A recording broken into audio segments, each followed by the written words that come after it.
you very much. Welcome everybody to this first audit and risk meeting of the new training. We'll just run you through the health and safety. I think everybody's figured it out at the moment, but it's either in a case of emergency out the door you came in or out the door to the side here and assemble out in the car park. We don't have any apologies. Do you have any conflicts of interest from the reading through the agenda? No. Yeah, recording device and we're being live streamed. And I don't have any announced urgent business. Well, as far as our schedule goes today, you'll see that at 10:15 we'll break for morning tea. We've got Audit New Zealand coming in after morning tea. And so I'm going to propose that we go into PE and then go break for morning tea, and then we'll be set for when we come back. Is everybody happy with that? Mm-hmm. Now we have one new face, well, we have a couple of new faces to this committee, and so I was just proposing that perhaps we have a quick round the table, and you don't get out of it in the back row, of introduction of people in the room, so that everybody knows who everyone is at the beginning of the session. So if we start just briefly, start with you, Robbie. Yeah, Robbie Brewton, Southwood Council. Harry Black. Boss. You know, Tom. Tom Davies, West Ward and the Springs. Steve Hutt, Southwood and Wigan. And our new member. Yes. Graham Glenn, independent member. Unstated councillor East Ward. And we pop it up. Kate Shave, project manager. Cyril Wilson, financial accountant. Joanne, management accountant. You know, and of course Michelle is known to everybody. Thank you very much. All right, the minutes have been confirmed from last time, would have been confirmed by, we haven't had any yet. So through you, Madam Chair, the minutes are previous committee, so they'll be signed off by Hamish. Thank you. And the work plan, if we move on to that. Yep. Okay. Madam Chair, page 6 is the draft work plan for the shipping largely 2026 in the next 12 months, and I've included the meeting dates that were approved by the council last initial meeting there on last Tuesday. There just is a wee bit of a question mark around the 8th of December 26 date, just to allow for independent members' attendance. So that date may need to change. And I've just highlighted the 10th of February might be a little I am intending to take some leave at the start of February, so that might be a little bit of a moving feast, but I need to sort of negotiate with governance officers that can be allowed for. Otherwise, I can potentially could move. Otherwise, I can zoom in from wherever I am, or somebody else can take the meeting. But the purpose of this is that we've got key things that we try and look at on at each meeting. So we don't look at everything, but there are key items that we try and attack at various meetings during the year. And I've just tried to highlight what those are, so we can from a start point of view, what issues we need to address in those relevant meetings. And these are reasonably standard parts of work that we want to get through on an annual basis? That's correct, and it goes, you can see the second column there, it makes reference to our terms of reference, so these are the things that you're responsible for under the terms of reference, and it's just making sure that we are addressing them as we go. and yeah, how we address them as well. It's just is as important how they get recorded to us.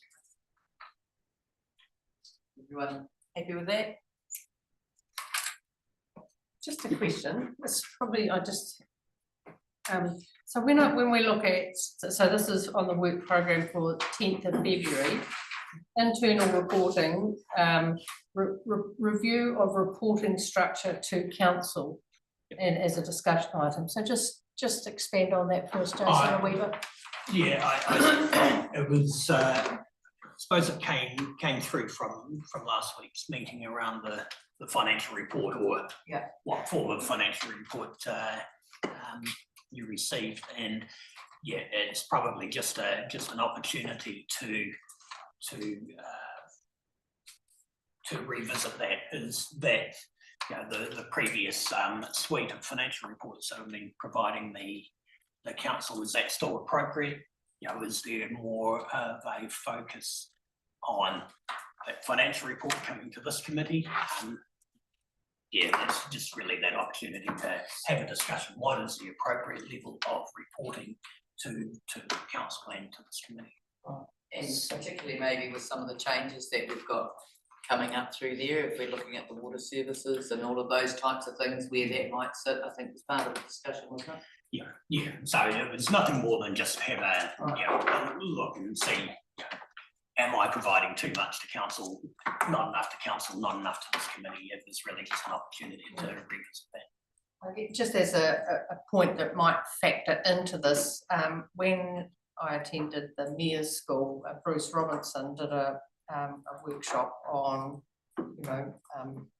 not so much financial literacy, but but he talked, and I do agree that for this type of committee, we name this committee Audit and Risk, but it probably doesn't actually consider the suite of things that we do, and his suggestion or his consideration, and it might feed into that discussion, that a committee like this should be called Risk and Assurance, because if you manage your risk, the assurance that you've got that you've managed your risks in many ways, and that the financial mechanisms, and I guess that's what you're asking, the suite of financial information has been coming to council, which was deliberate from this council a few years ago, and maybe will still be, I don't know, but actually it's when we think about what the focus for this committee, it really is understanding what the risk factors are across the discipline of council and seeking assurance that we're managing those risks. And that's kind of gives a different lens or a different focus to a committee like this in a council for us. So yeah, that was Bruce and I had quite a conversation with him around that. So it might feed into that we consider, because it helps us as elected members coming in. What is our purpose? It's to manage the risk and be assured that the risk is managed. Yeah. No, absolutely. And it was really just, it was nothing more than, we haven't actively looked at the suite of reporting. Well, it's just carried on. And I've had no indication that it needs to change, so it hasn't changed, but doesn't mean it has to be like that. And I'm mindful that the likes of Graham is the independent member doesn't isn't aware of the day-to-day financials, and very experienced accountant would be able to work through those. The only time we really, as this committee, really look at financial components is looking at reasonableness of the assumptions in the annual plan or long-term plan, and then the annual report process. So it's just really an opportunity to have a look. Is it appropriate? If it's still appropriate, just go on and carry on as we've done. And is that intention to be an agenda item, or is it likely to be a workshop that actually allows us to kind of like tease that out and consider options, or, you know, how's that, what's the intention? Yeah, I suppose it was gonna be an agenda item, but the conversation would be sort of more of a workshop to see.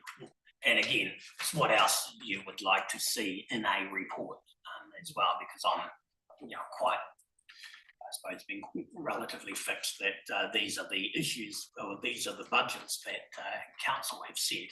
And I'm always reporting against those budgets, against the operating revenue, the operating expenditure and the capital expenditure, and some of the other components of a financial report may not be as relevant, and it's really making sure I am meeting all the relevant spots. Just for clarity, we were looking at all of council workshop on that, or is this a recommendation? If we're not really perusing those accounts here, if that's part of that conversation, maybe that should be held with council potentially. If it's the financial reporting council is up, or we could look at it and make a recommendation, but actually that seems to me that might be what financial reporting council wants, as opposed to what a suggestion from Audit and Risk. So that's probably just my thoughts on that. Yeah, certainly understand the point that you made via Bruce, that this is an audit and risk committee. Previously it was a finance audit and risk committee, which sort of morphed into a finance committee more than an audit and risk committee. So the focus of this is very different to in previous iterations of the committee. And that would certainly be worthwhile, this committee having a conversation about, and then potentially making a recommendation to council to maybe change that. Because I think it probably helps us frame up our thinking as we enter a committee like this, that, you know, it gives, you apply a different lens, I suppose. Yeah, that's right. Yeah. And that was certainly the conversation I had with Bruce around that. So, If I can just pick up on that, I think that's a very good point, and most that I'm on are risk and assurance, and that says, firstly, what are the risks, and then getting assurance that they are being managed.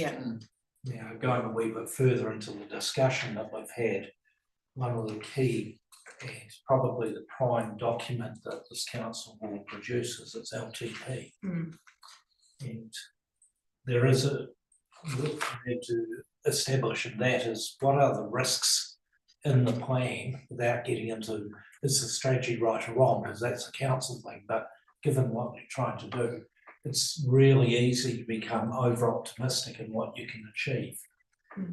As council, and say, we're going to get this done, this done, this done, this done. And that produces then risks of a community expectation of what you're going to deliver.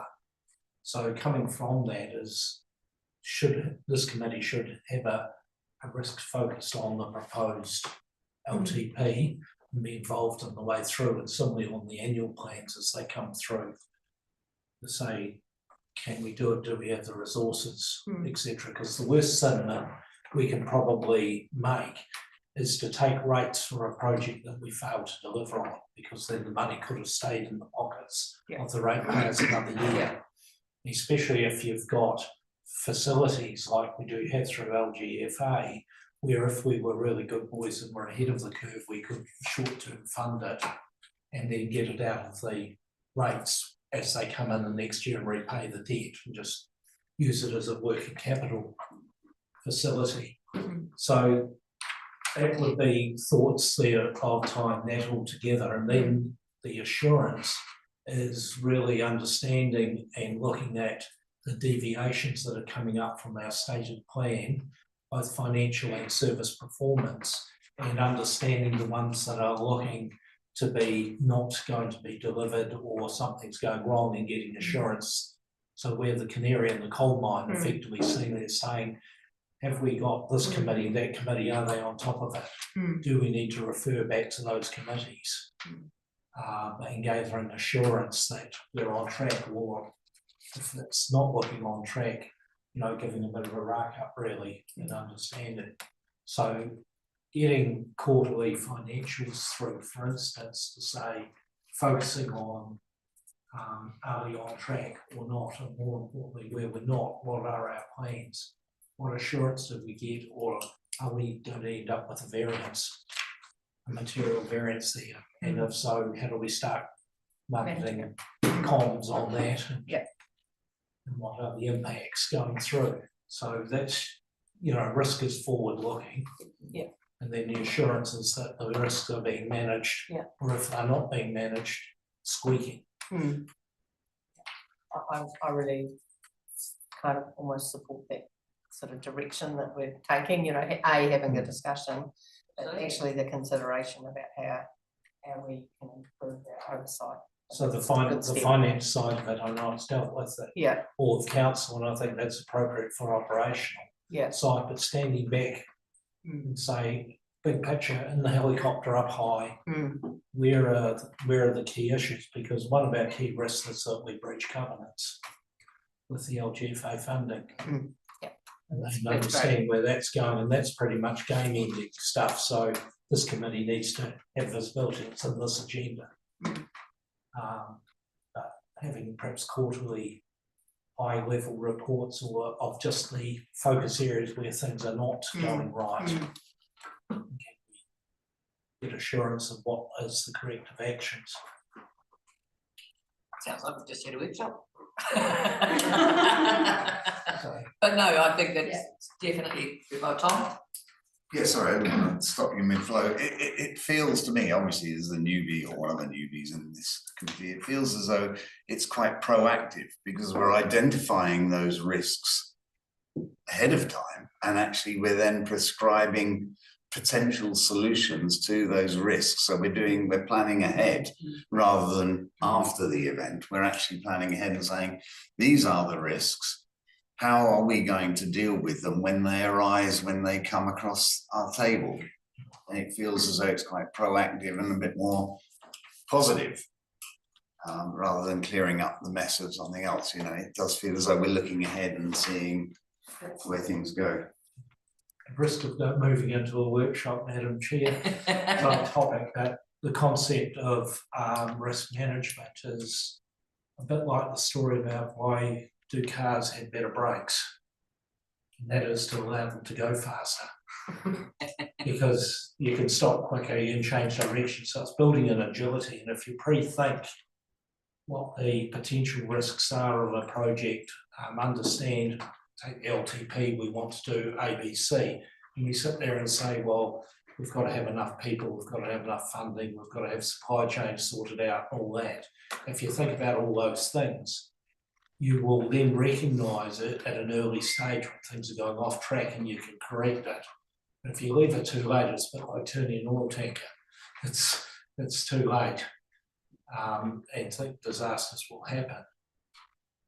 So yeah, you're very right. The risk identification is proactive, and it's got to be embedded right through the organisation, right down to every staff member to understand and squeak if they see early warning signs of things not quite going as planned. And that will ultimately save ratepayer money. Yeah, I just said, because a lot of times we only pick it up for carryovers. Not really. Later on, and go, oh, this is money, well, because something has happened. Or then we have things out of our control with resource consents. Now I go back to the timetable and make a suggestion for the 8th of December next year. 1 week earlier, 1 week later would work. Unfortunately, West Coast Regional Council is already in there. So beats to the fire. Better to the draw. So you'll negotiate with other people around here and find a date on that, and then we'll try and work it Once a week would work, keeping it on the Next Tuesday. to 26 anyway. Okay, we'll work on that. It's got 25. Yeah, no, he did change it, he recognised that, it is 26, even though it says 25 on here. It's always a question mark behind it anyway. So. Okay, so we're happy with the work plan, and we've had a good bit of a discussion on that.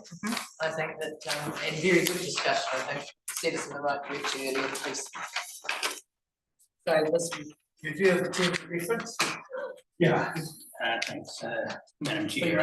One of the work items is at the start of each training is just reviewing the terms of reference. Now, the terms of reference or the charter had been, or the delegations had been confirmed by council again at the last meeting, but there is always the opportunity for this committee to delve into to recommend to council if there's any additional items that wish to be actively reviewed by this committee. So I've simply allowed for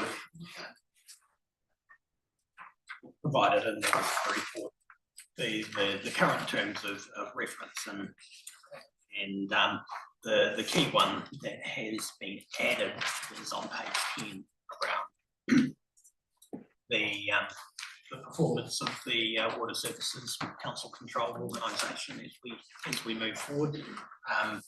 Most of the rest of the items in the terms of reference carried over from last year.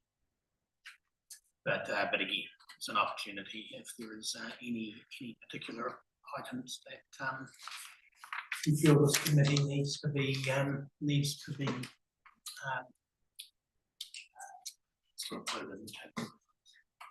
And I wonder, given this conversation we've just had, if we're talking about risk and assurance, whether that might be form part of a recommendation to council that we consider, instead of it being audit and risk, we start, that would be one proposal. Robbie?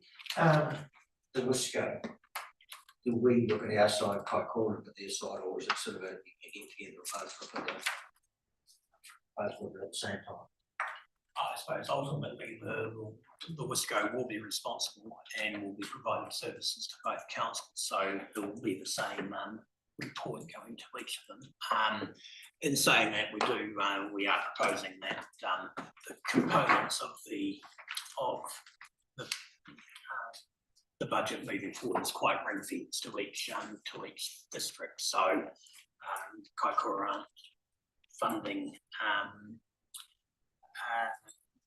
servicing the debt that Hiranui are applying to the Wisco and vice versa. If they've got major projects, the ratepayers will be paying for those themselves. But there are joint costs relating to the Wisco that will be sharing evenly or sharing based on those. Hamish. Accountability is for what happens with Hiranui stuff. You're not accountable for what happens with the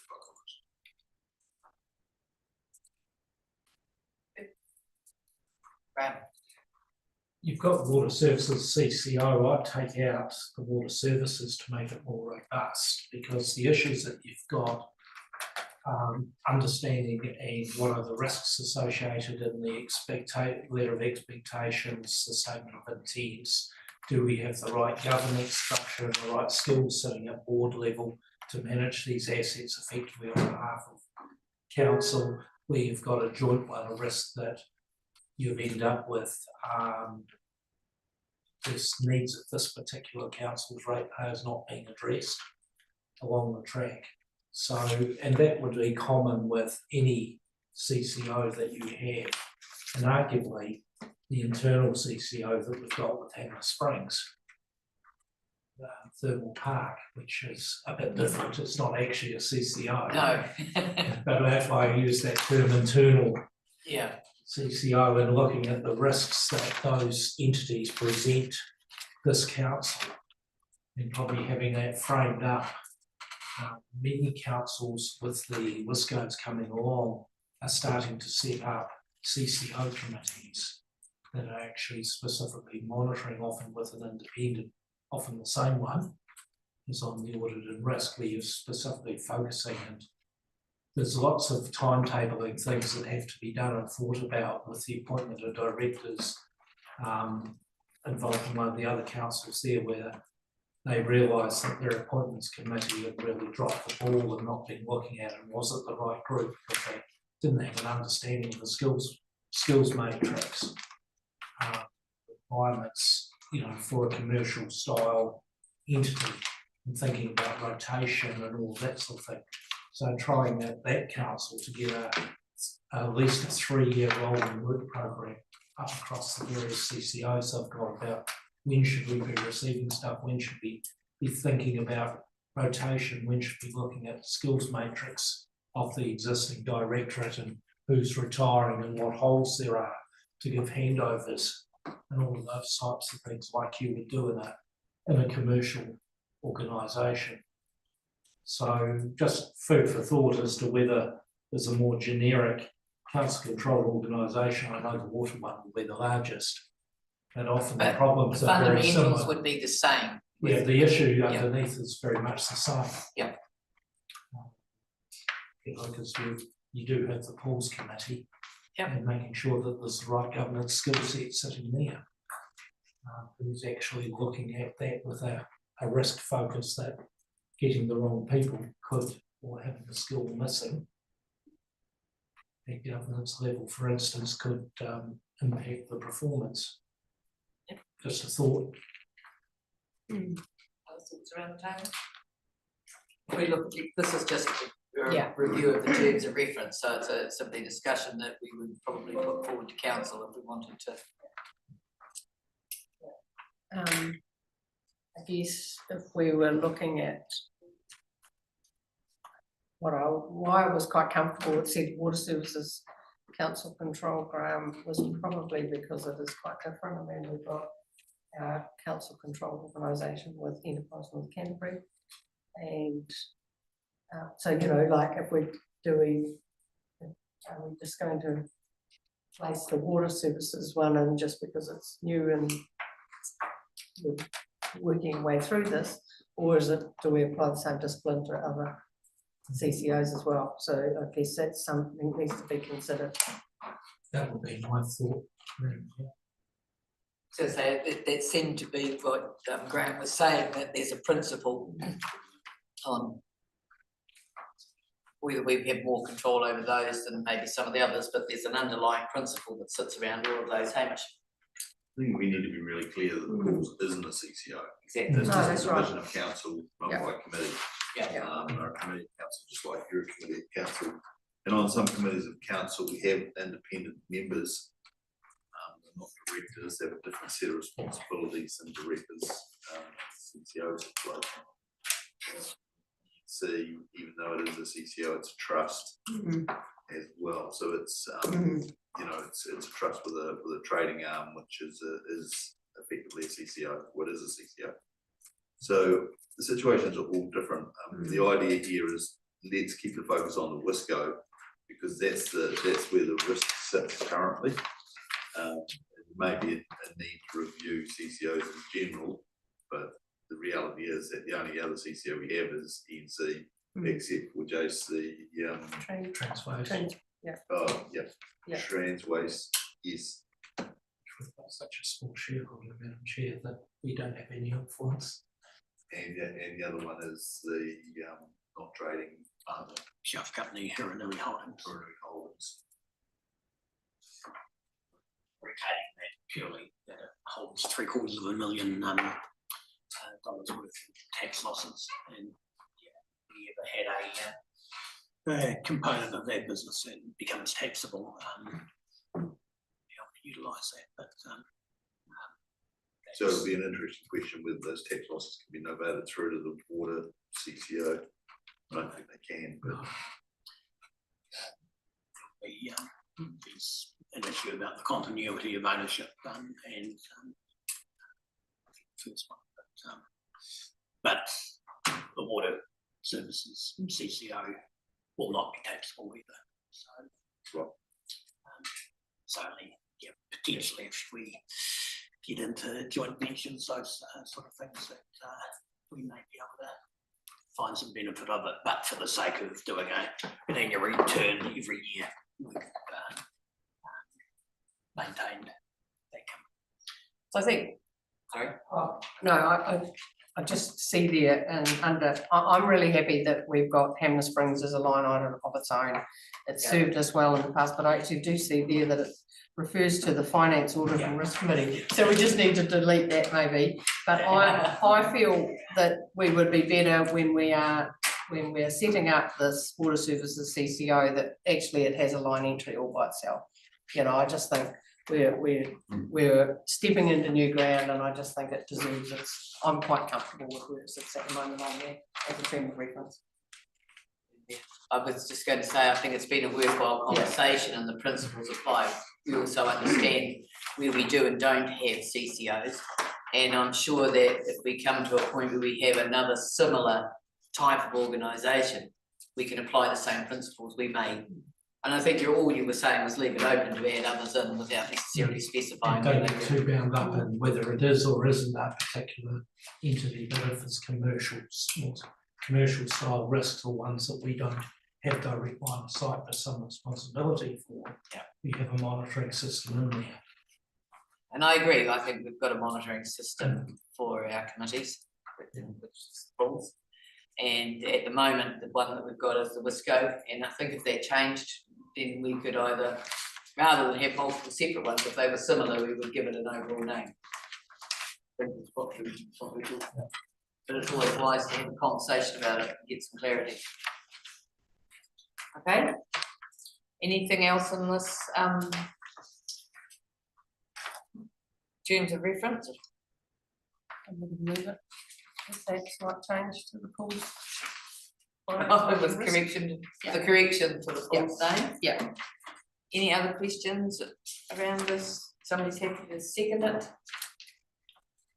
Oh, I've got Tom, but thank you, Graham. All right, good discussion. All in favour? That we've reviewed it, and are there any proposed changes for the terms to be recommended to council for endorsement? Are we recommending we keep it as it is? Just for clarity. Minor change. Perfect. I wonder whether we jump over to the like what we've done. Well, risk update. Yes. I'm clear to utilise the time. Very happy to do that, Claire.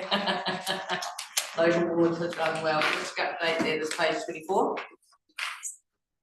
I'll just get everybody else there. That's fine, no worries. Thank you, Claire. They'll find their way. We're in your hands. Excellent. I actually see from the work plan I'm not supposed to be here today, but that's okay, I'm here anyway. So I've been previously to this committee to talk about the risk register. So this is an update about the risk register, but I'll just take it back a step just for a moment. On the second page of the paper, in number 7, there's the matrix about the risk ratings. This council, as you know, has a process of rating likelihood of 1 to 5 and rating impact 1 to 5 and multiplying the two ratings together to get what the overall risk rating is for any particular risk that's identified. Now, if you happen to have a 5 which is certain to happen and there's a 5 which is critical, you end up with a 25 and that's pretty major. I'll go for the pretty colours this time around. They're extremely rare to have those because that would be a significant problem to council if we had something that was certain to happen and was totally catastrophic. So 25s you will almost never see on a risk register, at least one hopes one will never see them on a risk register. Equally, I almost never put on a risk register something in the green range and only occasionally something in the yellow range because they're not really very interesting. If it's not a problem, let's not spend time talking about it. So most of the things you will see on the risk register in the pretty colours are orange and red because they're somewhere between the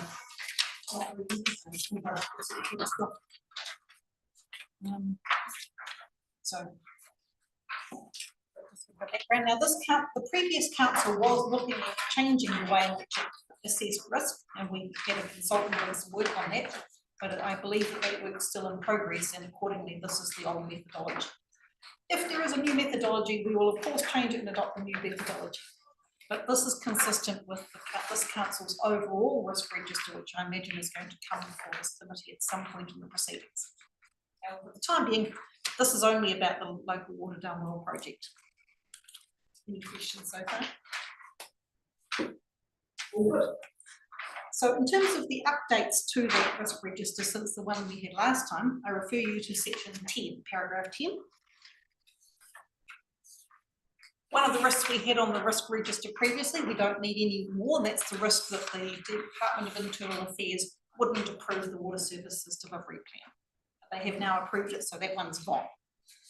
One of the ones we've added is relating to a conversation we had at a previous council meeting about the impact on council's debt. So now that we're assuming that the debt which is incurred by water services will transfer to the WISCO once the WISCO is established. And there was identified at a previous council meeting the risk that that might mean that the council's residual risk could escalate over time if not carefully managed. So that's now reflected in the risk register. There are a couple where there's been an increase in the risk rating. We now have more information about the Commerce Commission's requirements relating to information disclosure. We had expected that there would be some additional work required. Looking at the information disclosure requirements from the Commerce Commission, there's going to be a bit more work required than we previously thought, and we're going to need to turn our minds to how we do that. And another area of risk which we've increased the rating for relates to the systems associated with the WISCO. There is some work going on in the background that's not yet come to fruition relating to what we do about the systems for the WISCO. And hopefully that risk will decrease over time as that work progresses. Okay. Any questions about this paper? Clarifying that the increase in information, so the regarding options for IT systems, so that was, you know, that's fun. It's fair to say that there are limited resources available for addressing that issue at this time. And that's one reason why it's identified as a risk. Right. But it's not the only reason. There are a number of options and the options are yet to be worked through. So that would be the assurance part. Any other questions? In terms of the top rating at the risk register remains the stranded overhead situation. As alluded to during the council induction. We're working on that one. I'm sure that there'll be further conversations in the future. Thank you, Claire. Claire, can I just ask, as far as the risk register goes, you know, we've got a number of risks that we've, you know, factored.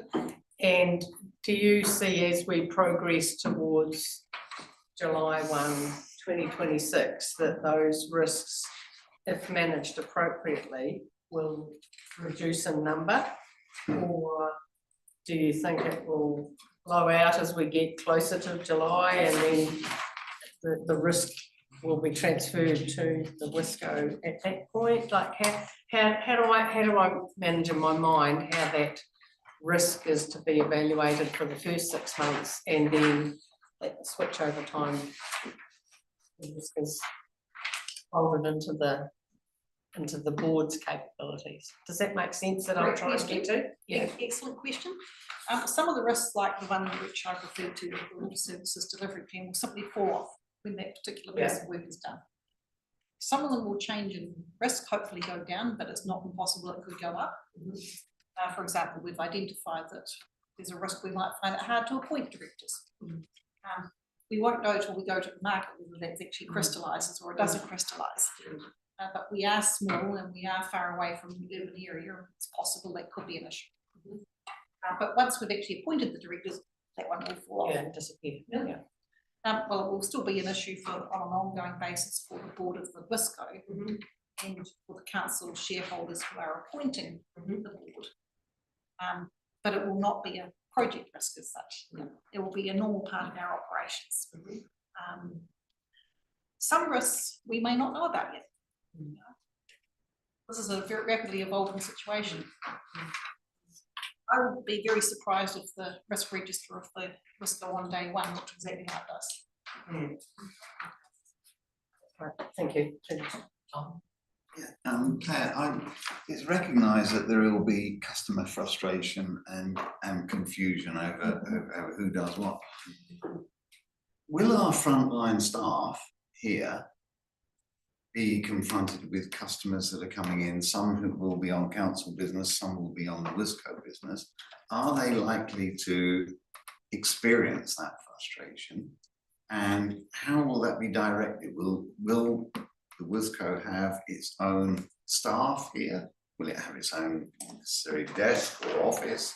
I'm just wondering how to minimise the risk to our staff of something that actually has nothing to do with that. If you've actually thought about that yet. Good question. On day one, we're trying to change as few things as possible. And one of those means that we're actually going to continue operating the front desk is operating on behalf of the Wisco as well. So the Wisco won't have a separate building on day one. No. The staff who currently do some work for water services and some work for the council, or the rest of the council, will continue doing that on day one. There's going to be a shared services agreement to make that possible. So they'll still answer the telephone and everything like that, and they'll still take service requests. Now that's, we're hoping is going to continue for a period of at least a couple of years. But it may be that in time that situation changes, but we would have a longer planning period for making that change. But for example, if we were to try and change the billing on day one, which we're no longer thinking of doing, that would mean that people with automatic payments would need to go to change their automatic payments to a different bank account and all that sort of thing as well. So there would be frustration probably about that, and some people will get it wrong. Can't expect everyone's going to do that when you ask them to do so. So we do anticipate that there will be some frustration, but we're hoping that that's not it. There will be confusion when people get their rates billed. There will probably be quite a lot of conversations on the telephone about that, I would expect, and at the front counter. I think the key thing is though you've identified those and that you've come up with a process to work through that over time to smooth it as much as possible. So that you've identified the risks, which Tom has also raised. So those have been identified and you've come up with something. So that, to me, sort of shows the system's working. I still hesitate to say it's all going to be hunky-dory on day one. I wouldn't like to create unrealistic expectations here. No, but it is, you're proactively managing those risks, which is what it's about, isn't it? It's not eliminating them, it's managing them, and you've got stuff in train to manage it, and if something different comes up, it will be managed. And I think that for us, that's the assurance that it's being considered. Tom? Yeah, and also from the staffing point of view, that they're wearing two hats, and they may, even with the same customer coming in. Okay, but first of all, I want to sort out my dog license. Now I want to have a go at these rates because you've increased my water rates by so much. You know that the staff member is going to be switching from role to role as per the reactions or interactions with the customers, isn't it? And that's going to be a challenge for the staff as well, isn't it? That's true. So to some extent they do that already. Yeah. That's what I was thinking. So already, they'll just be doing it for a different organisation. Yeah. Wonderful, Graham. So where our risks lie in this is that we won't be able to control the Wisco because we're going to have their own set of directors. And they will need to negotiate operating arrangements with the council. So this all leads into the stranded overheads situation and trying to get a good arrangement, and something then our responsibility is only to our staff that may be caught into camps. So we've got the operational risk that we've been talking about, and then we've got the financial risk that we've been appropriately remunerated for the services that we're providing to Wisco. Helping us address the stranded overheads, which is one of the other risks that comes out of all of this. And I believe those have been identified, so then it's how we're managing it. Yeah, So So I think certainly, inherently, we've got it Yeah. here, and we've got to recognise that our staff are, there's going to be questions when they change, which is the point Tom's raising. absolutely. And we've just got to have them well trained, briefed, FAQs, standard operating procedures, standard responses, so there's consistency, both here and the people in Kaikoura who are probably going to get asked the same question. The worst thing for the Wisco would be that Kaikoura give one answer and we give another. But that's really something that the water services entity, Wisco's got to come up with, what is the standard responses. I see quite a big risk in us having, us having to send the accounts out, because we'll be classed as, it's logical, people will think it's still council, and if prices go up, it'll be council's fault because the bill came with the council. And it's just- so that's going to be quite a high risk, the way the accounting's done. Hamish, So the invoice doesn't have to go out in the same envelope as the rates. It could be done in a separate envelope. I mean, people think the council's responsible for all sorts of things, and they come in here demanding action on all sorts of things. So I think, you know, we'll have, I mean, they'll have some justification, I guess, in this case, but they'll just need to be pointed in the right direction, and away they go. And again, I think if we identify that, how it's mailed out, and making things as clear as possible, but it's worthwhile identifying those as a risk that they don't understand, I guess, is what you're saying, Vince, they don't understand the difference, and that will take time and education, and as Hamish says, how it's sent out and how it's managed, but it is something that does need to be managed.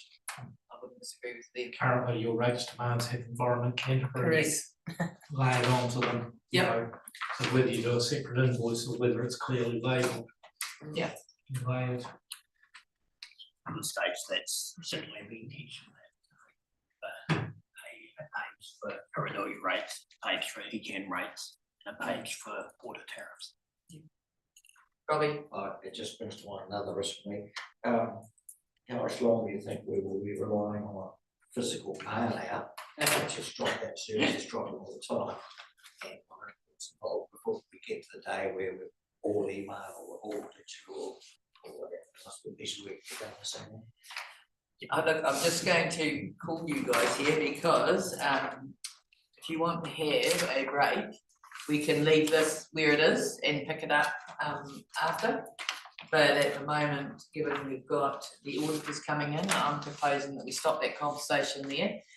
That I'm happy to move us into PE for all the reasons that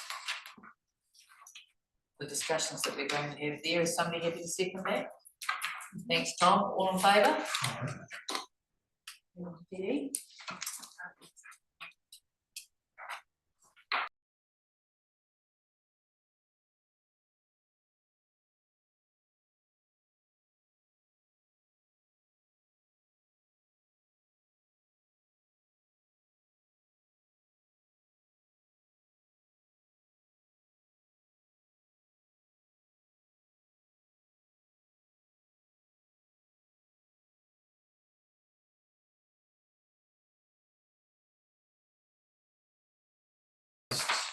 I thought we'd finished with Claire.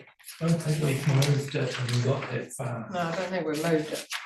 Oh, is that all we've got to do? We've just got to move it? Oh, Well, there was a discussion happening, if I recall. Yeah. But there may be no other points to raise at substance, Madam Chair.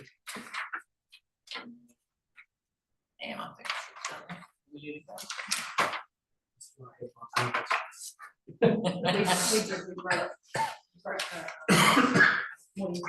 Yeah. We need to pay Yeah. Okay, so we do need to do this. to get the vote on it. Yep. Is there, Anything else here we've got to hit while we're waiting for Claire? Do we health and safety, Madam Chair, and Is our man available for?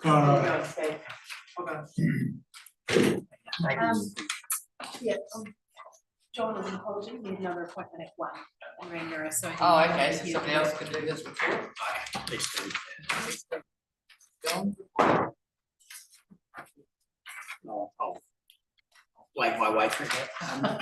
Okay, page 32. Mike. I lost it. Yeah. Here we go. Yes. 32, health and safety. So this is John's report for the months of September and October, and the incidents that have occurred are listed there as part of the background. Just a couple of issues that required medical attention, another 3 issues that required. Oh, here we go. Oh, here he is. Good afternoon. Good afternoon. Yes, I know. I was going to let them have some lunch and I realised they're going to be working again at 1, so we're going to finish off this agenda. Health and safety report for the month of November and, sorry, September and October. So if you look down to the background, I've listed instances of harm there. So we had 2 instances of medical treatment. One of them was a council worker who was a building inspector looking around the property, and there was a nail exposed. So we've contacted it was a relocated property, contacted the builder, contacted the landowner, said that they should be either removing these hazards or inducting people onto site. The other one was a visitor at the library, and it was a slip in a car park, which sounds ominous, but it was after hours, it was dark, and the visitor was parked, although she wasn't disabled, was parked in a disabled spot, and she tripped on the ramp, getting back into her car after. 3 cases of first aid treatment. The ski trip was a youth team trip, and this is plasters, etc., as you can imagine. The library screwdriver was out of school class, using plastic tools and things, and a child injured herself. The 3rd one, the incorrect tool, was one of our 3 waters workers, where we identified a task. You'd normally use one type of tool to operate this valve, or there's an alternative method, and because of the way this valve was fitted, she attempted to use the tool incorrectly and slipped and hurt herself. 3rd instance, aggressive conduct event, was someone came to council to give a presentation, and some of you may remember that, and there was an altercation, and the councillors left the chamber. So as a result of that, we're looking at our procedures, because we have got a stay put light. When there's something happening that we're not quite sure of, when people are feeling unsafe, to stop people coming out into the congregating area, and we're also looking at our procedures. So if we were to have something like that again, it's probably not the best idea to exit past the possible offender, to use a different alternative route to go out. Looking at the charts, the classification monthly, you see there's been a bit of a drop off there in near miss reporting, which is disappointing. There's also, you'll see there's missing unsafe act and unsafe conditions. That's because we've currently gone back through all of our incidents and are recalibrating those, so they're being filtered out, so that we're diving deeper and we're actually listing by risk and risk type. So generally, where you've seen an unsafe act or an unsafe condition, it wouldn't result in an injury or loss of damage, which would be an incident, but we've got deeper understanding of where these fit, whether they're critical risks, whether it's because of outside contractors and the way we're inducting them. So that's why they're missing from there. Just a reminder, an unsafe act is performance of a task when it's been done in an unsafe way and it may threaten the health and safety of the worker or others, and an unsafe condition is a condition in which the workplace is likely to cause injury. And that's it for my report on the council. You've got a separate report for the Hamler pools, which I don't cover. It's not in my remit. But I don't actually see that one, so I can't hinge on the talks about. Oh, yes. It's on this one. Recirculators.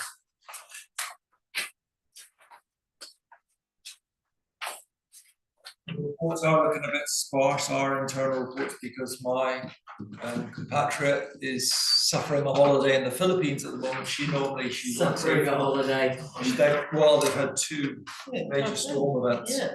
The first one she survived. I don't know what's happened with the second. She's still there with her family. But Carol normally generates all of these reports, so I'm only here part-time. And I'm trying to work out the bits of work that she does and get it looking the same. Yeah, they've just been hit with all the islands and storms.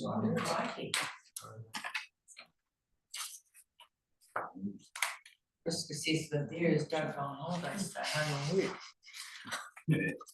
We were aware this, it was typhoon season. She'll have some great holiday stories, I'm sure, when she comes back. Yes. Oh no, it's really, really scary. So I note on your report, but I don't know if you look through that. But this has been developed over time, isn't it, for new committee members, and Yes. and we're starting now that we've had a bit of time in there, we can start to see the trends. Yes. And one of the things that you're aiming for is to be able to see those trends and instead of just reporting things, actually dive deeper into it. Right. And that's beginning to happen now. So this has taken a while. It's taken a while, and probably still a big missing piece. We've tried to make reporting as simple as possible, but to encourage more reporting. Reporting should be second nature and very easy to do. It's reasonably easy to do. It's just change of the way we work.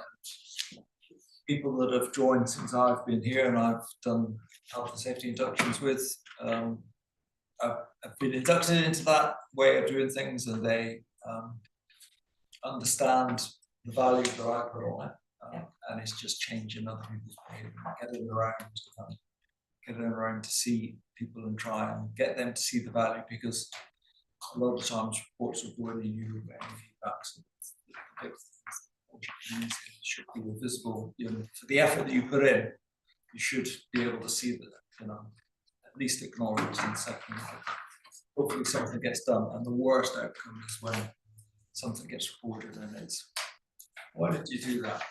Yeah. Because you open yourself up for criticism. There's a tiny sense of that, I think, still in the organisation, but it's a long process to change culture in an organisation. I think that I just wanted to have that wee bit of a background, sit alongside the journey to there and actually how it's working. I think if nobody's got any other questions on either, I think that I'm happy to take the other one. Just a comment about I just noticed that, I know this isn't your report, John, but just all this paperwork here from the polls. I don't think we've seen that before, but just incident to, there's a whole lot of. We don't normally see the details of the people's names. Yeah, and I think they're employees of council, and I just don't, I've never seen that report, so, but I actually don't think it's, no. I think this is probably background that's sitting in the graphs, so I don't think this should be in public facing document. No. So, lessons next time. Yeah. Thanks. I'm happy to move the information. Thank you. Seconder. Thank you. All in favour? Thank you. Thank you very much. All right, thank you. Enjoy your lunch. Yeah. They're not going to get any unless we get finished.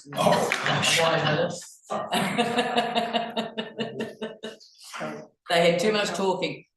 Okay, so that's health and safety. Now we want to go back to Claire. And we've also got a quarterly treasury report. And the quarterly treasury. So will we go back to Claire?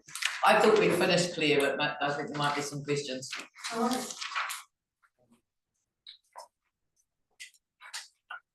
Okay. Just we were busy in discussion and other members, I didn't have anything, maybe I've had something, Madam Chair. So all you want to do is pass the report? That's me. Sorry, Claire. They wanted us to do the formal committee part where we received the report, I think. No worries, we can do it. Yeah. So, somebody wants to move it? Thank you, second it, Tom, all in favour? Thank you.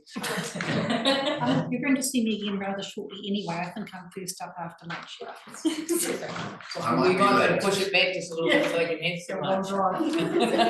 No, I'm going to spend some time eating a sandwich. Oh, that's great, we will let you have lunch, because it's these two that are giving us the presentation, so you'll be allowed to have 15 minutes for lunch. There's actually two. Two more papers? There's the Audit New Zealand, Yep, page, it's page 11.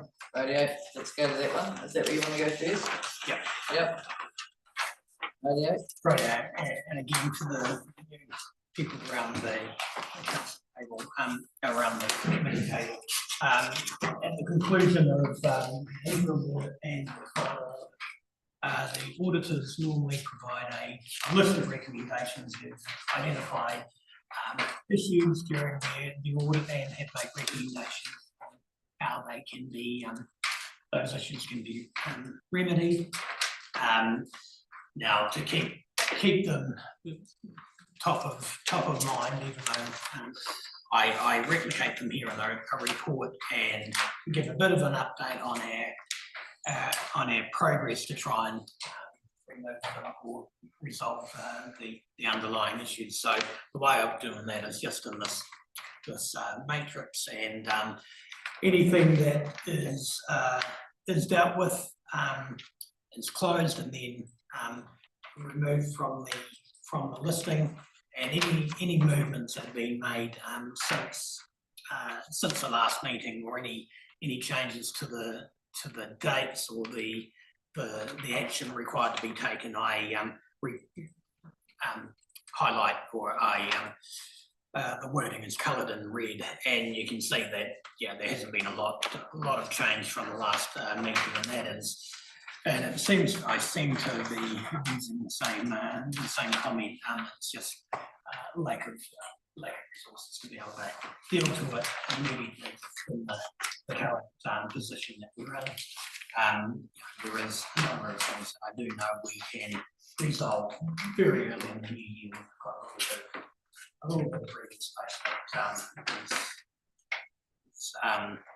and get through the annual report process before we start the annual planning process. So I seem to be saying that every meeting, but the desire is to rid ourselves of all the high priority issues and as quickly as we can. But ultimately getting rid of this document altogether, but there are some things that we just accept are going to be issues moving forward, and we can't quite resolve. so in the beneficial recommendations that have fixed assets, 2013, that type of thing, for somebody coming on and looking at this, there's a hierarchy of the ones that need to be dealt with sooner, as in needs to be done, necessary, those sorts of things, and beneficial possibly sits around a bit longer, but they continue to raise them. Yeah, and the auditors raise, these are things raised through the audits. Yeah, they are, and at the end of each audit, they review the previous recommendations and just highlight the ones that haven't been completed. The likes of many of them relating to fixed assets is purely and it will become more relevant as we move forward and change to our new ERP system because of a different structure to our fixed asset register. So we just want to make sure that all the entries to that fixed asset register are relevant. Things that have been depreciated down to $1 no longer need to be there. We can scrap them, but we know confirm that we no longer own those, or they don't need to be included in the fixed asset register. It requires us to do a stock take. It is quite a large project in its own right, and it's just going to take time and a wee bit of planning. Just because an asset's been depreciated to zero doesn't mean so we don't still own it, and that we shouldn't be tracking it for insurance purposes. Yeah. So It's a matter of, it's been a massive project to look at fixed assets, but not only that, we've had water services entities, we've had service delivery plans, we've had annual report, we've had this, that and the other, so I think we've got to be realistic as to which horses we back, and there is a column in that report where HDC puts a priority on items as opposed to what Audit New Zealand might think. And I think that's probably the more relevant one to be focusing on. And we've at some stage had thought on this process and said, no, that it might be beneficial only to Audit New Zealand, but we think it's high, was one example I looked at. And not everything the auditors suggest is important is actually really important when we're spending taxpayer money to solve a problem. Explanation. I appreciate the further explanation. Is there any other questions or comments from anyone around the table? If you want to take that information, I move the information be accepted. Seconded, thanks, Dunce, all in favour? Aye. Rightio, quarterly treasury report. Right, and so this report's provided by Bancorp, our treasury advisors, on a quarterly basis. So this is the one to the end of September.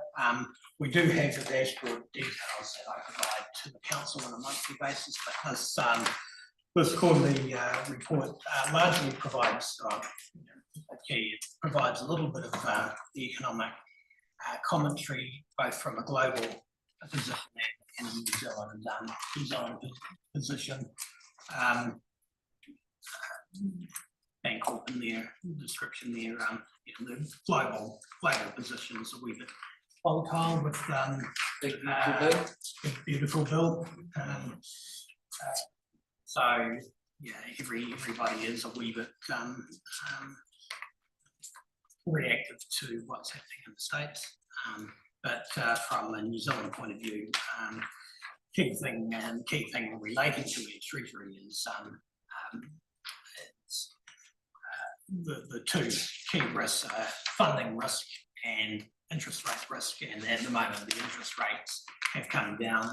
At the end of September, the official cash rate was 3%, but even since then, that has reduced to 2.5%, and the underlying 90-day bank bill rate, which determines the bulk of our floating rate exposure, has come down as well. So and I did mention at the council meeting last week that the all-up weighted average cost of funds, including a margin for council debt, now sits at just over 4%, and that's come down, almost a full percentage over the last 12 months, reacting to the drop in the short-term markets.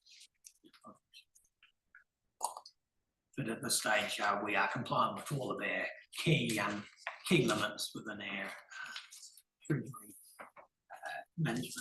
treasury risk management policy, and we have talked about that those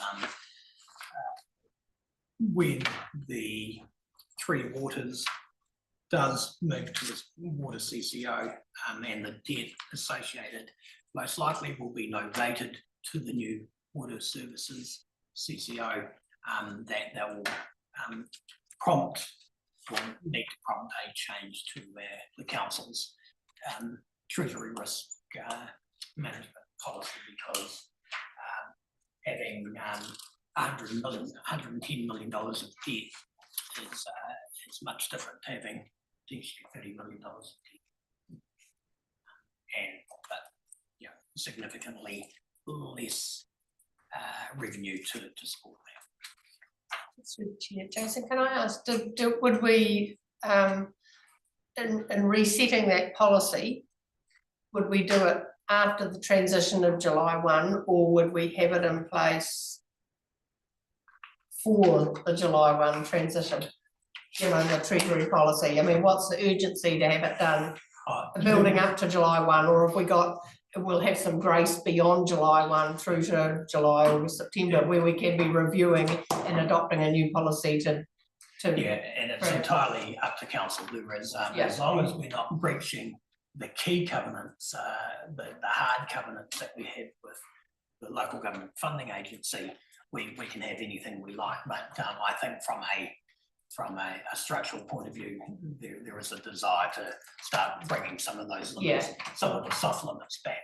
But and ideally, we'll do it as part of the preparation for the next long-term plan, and that can happen, any time from now on. And discussing with Bancorp this afternoon some of those treasury issues for the Wisco that they do